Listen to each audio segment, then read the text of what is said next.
Conor Knighton is on the trail through our national parks once again, but sometimes the natural beauty isn't all there is to appreciate. Sometimes the parkitecture, as it's called, is just as moving, even in the Grand Canyon.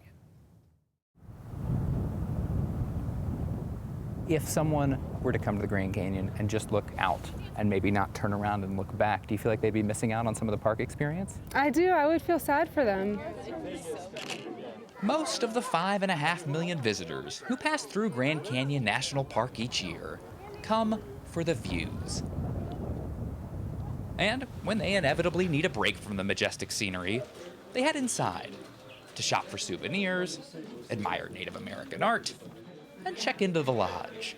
You look right and you see where. For Ranger Kristen Lukemeyer, the buildings of the Grand Canyon are just as grand as the vistas, a stunning example of parkitecture.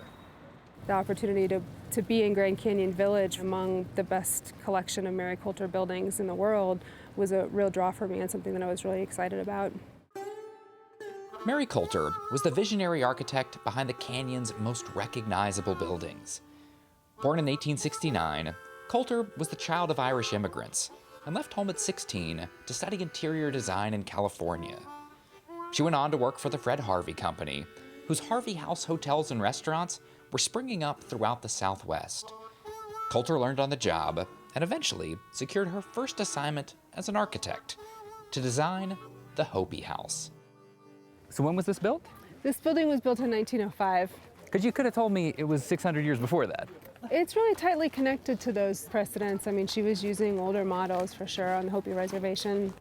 Colter's Hopi House was heavily influenced by her time spent roaming the Southwest, drawing on ancient Native American structures for inspiration. It's at once completely fake and surprisingly authentic. The Hopi House was designed so that Native artisans could live and work on site. All told, it was pretty ambitious for a gift shop. These buildings were built to lure tourists to the Grand Canyon. That's what they were for. They were marketing tools. Mary Colter just happened to be a genius and create them, and they were interesting from day one. Bruce Brossman is the director of sales and marketing for Xanterra, the company that runs Hopi House today. I view her buildings more as art, visual art on the Grand Canyon, than just buildings or as gift shops.